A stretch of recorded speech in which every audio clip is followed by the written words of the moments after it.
हम अकेले पड़ चुके हैं। पढ़े लिखे लोगों के साथ इतना बड़ा दुर्व्यवहार हो सकता है, बस हम यही गुहार लगाते हैं।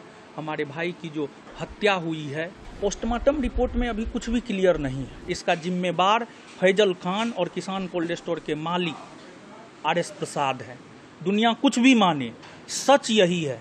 नेपाल पुलिस के द्वारा जो है अभी तक किसी भी प्रकार का कोई सहयोग नहीं मिला है।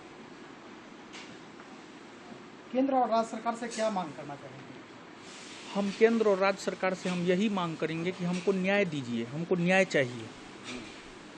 अगर अभी आज के डेट में आप देखेंगे, हम अकेले पड़ चुके हैं। हमारे गार्जियन हैं माननीय प्रधानमंत्री श्री नरेंद्र मोदी जी, हमारे गार्जियन हैं माननीय मुख्यमंत्री श्री सम्राट चौधरी जी। इन्हीं से हमें आशा है कि इन लोगों के द्वारा हमें न्याय दिया जाएगा। हम भी भारत के एक आम नागरिक हैं, हम भी सरकार को सहयोग करते हैं, प्रशासन को हम भी सहयोग करते हैं, तो हमें न्याय चाहिए। बस हम यही गुहार लगाते हैं। हमारे भाई की जो हत्या हुई है उसकी निष्पक्ष जांच हो और दूध का दूध, पानी का पानी हो। दोषी कोई भी हो उसको कड़ी से कड़ी सजा दी जाए। अगर दोषी हम होंगे तो हम ही को सजा मिले, दोषी कोई भी हो उसको सजा मिले। आज हमारा भाई तो नहीं रहा, आज श्रद्धांजलि सभा हमने रखा है, तो हम पूरे पटना से लेकर के दिल्ली तक पूरे भारतवर्ष के शिक्षकों से और छात्रों से विनम्रतापूर्वक निवेदन करते हैं कि आप इस श्रद्धांजलि सभा में आइए। आपके आगमन से हमें आत्मबल मिलेगा और हम अपने सभी छात्रों में प्रिंस देखता हूं, और पहले भी मैं छात्रों के लिए हर संभव खड़ा रहता था। अब आगे भी मैं और भी बढ़ चढ़कर अपने छात्रों के लिए हर संभव मैं खड़ा रहूँगा। 4 घंटा के भीतर जो है हमको अरेस्ट करके जेल में डाल दिया जाता है, लेकिन वो भी झूठा केस में। लेकिन वही फैजल खान पर जो है 4 जून को सच्चा FIR होता है। प्रशासन को गिरफ्तार करने के लिए 48 से 72 घंटा का समय मिलता है, लेकिन फिर भी उसकी गिरफ्तारी नहीं होती है। पहली बात ये हो गई। फिर दूसरी बात, जब हमारी गिरफ्तारी हुई थी तो गिरफ्तारी के बाद जो है, जब गिरफ्तारी हो रही थी तो गिरफ्तारी के दौरान जो है कदम कुआं थाना के SHO महोदय ने हमें कहा था कि हम तुमको बर्बाद कर देंगे, रोड पे ला देंगे, भीख मांगने पर मजबूर कर देंगे। और लगभग कदम कुआं थाना के SHO महोदय इसमें कामयाब हो गए हैं। ठीक है, हमें सिस्टम से न्याय की उम्मीद है, लेकिन अगर सिस्टम न्याय नहीं करता है तो ऊपर वाले से हमें उम्मीद है, अगर कोई न्याय नहीं करेगा, ऊपर वाले ईश्वर प्रकृति हमारे साथ न्याय जरूर करेगा। तो प्रथम दिन से लेकर के अभी तक अगर प्रशासन की हम बात करें तो प्रशासन जो है दोहरी नीति अपना रही है, और हमारा FIR नहीं लिखा गया। और हम आपके माध्यम से प्रशासन तक यह बात पहुंचाना चाहते हैं कि आपने हमारे साथ तो क्या किया है वो आपका आत्मा बोलता होगा।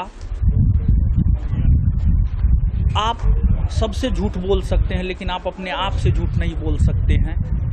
आपने हमारे साथ कितना दुर्व्यवहार किया है प्रथम दिन से लेकर के आज तक, वो आपको पता है। लेकिन हम यही कहेंगे कि हमारा जो FIR नहीं लिया गया है उसको एक्सेप्ट किया जाए, और हमारे FIR की बातों को जो है कल यानी 25 जून को जो सुनवाई है, हमारे FIR की बातों को जो है उसमें शामिल किया जाए।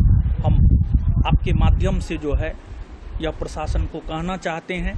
देखिए, पुलिस रक्षक होता है, लेकिन आज के डेट में पुलिस भक्षक हो गया है। एक एग्जाम्पल है आरा का भरत तिवारी हत्याकांड।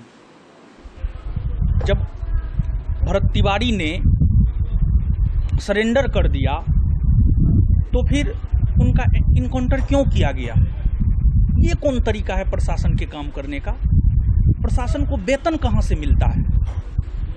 आम जनता जो टैक्स का पैसा देता है ना, उस टैक्स के पैसा से जो है प्रशासन को वेतन मिलता है। आप जनता के रक्षक हैं, आप जनता के भक्षक नहीं हैं। आपने जिस प्रकार का कार्य मेरे साथ किया है, जिस प्रकार का कृत्य मेरे साथ किया है, आपके गलत कार्रवाई के वजह से आज हमारा भाई हमारे साथ नहीं है। अगर आप गलत कार्रवाई नहीं करते, अगर झूठी केस में हमारी गिरफ्तारी नहीं होती, तो आज हमारा भाई हमारे साथ होता। और भरत तिवारी केस में भी आप देखिए, जब सरेंडर कर दिया गया है तो किस बात का जो है आपको इनकाउंटर किया गया है? तो प्रशासन को समझने की ज़रूरत है, सही तहकीकात की ज़रूरत है, और लोगों को आपसे न्याय की उम्मीद होती है। लेकिन आप पता नहीं किसके इशारे पर क्या कर रहे हैं, लेकिन फिर भी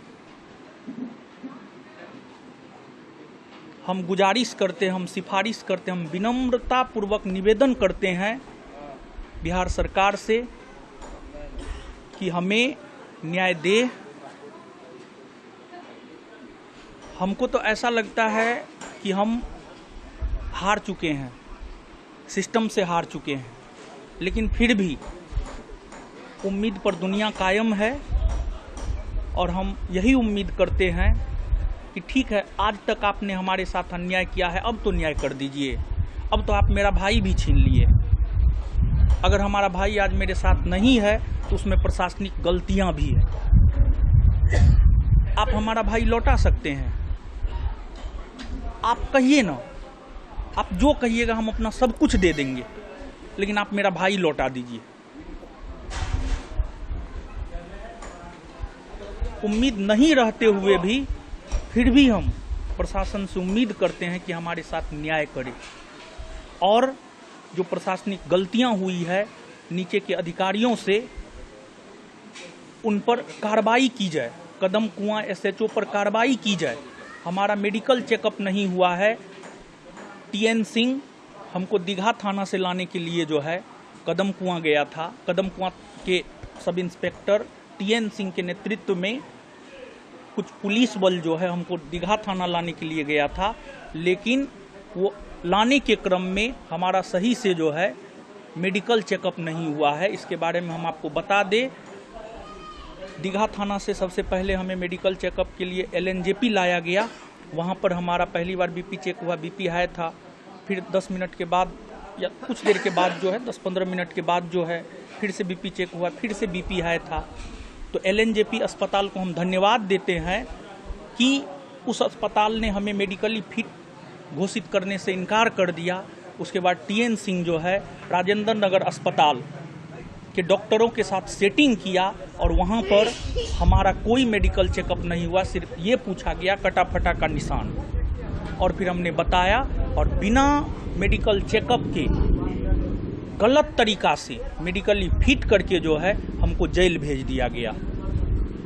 देखिए, हर क्षेत्र में, मेडिकल क्षेत्र में भी, प्रशासनिक क्षेत्र में भी कुछ अच्छे लोग भी होते हैं, कुछ गलत भी लोग होते हैं।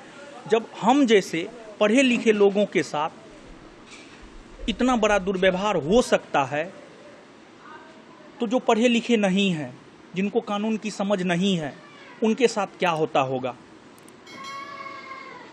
तो प्रशासनिक गलतियां भी हुई है, इस चीज़ को एक्सेप्ट करके जो है कार्रवाई होना चाहिए, यह भी हमारी मांग है, और हमें न्याय चाहिए। पोस्टमार्टम रिपोर्ट में अभी कुछ भी क्लियर नहीं है। एक वेसरा रिपोर्ट आता है, उसके बाद जो है कुछ भी क्लियर होगा। देखिए, दुनिया कुछ भी माने, लेकिन हम इस बात को मानते हैं, हमारे भाई का हत्यारा फैजल खान और किसान कोल्ड स्टोर के मालिक RS प्रसाद है। क्योंकि इन लोगों के द्वारा ही मीडिया में गलत बयानबाजी करके हमारे ऊपर झूठा केस, हमारे भाई के ऊपर झूठा केस करवाया गया, हमारी अरेस्टिंग हुई, हमारा भाई कुछ भी समझ नहीं पाया, वो आनन फानन में इधर उधर भागा और हमें जमानत नहीं मिल रहा था, जिस वजह से भी वो काफ़ी परेशान चल रहा था। तो घटना का कनेक्शन कहीं ना कहीं 2 जून रात 10 बजे की घटना से है। हमारी भाई की जो हत्या हुई है उसका संबंध 2 जून की घटना से है। इसका जिम्मेदार फैजल खान और किसान कोल्ड स्टोर के मालिक RS प्रसाद है।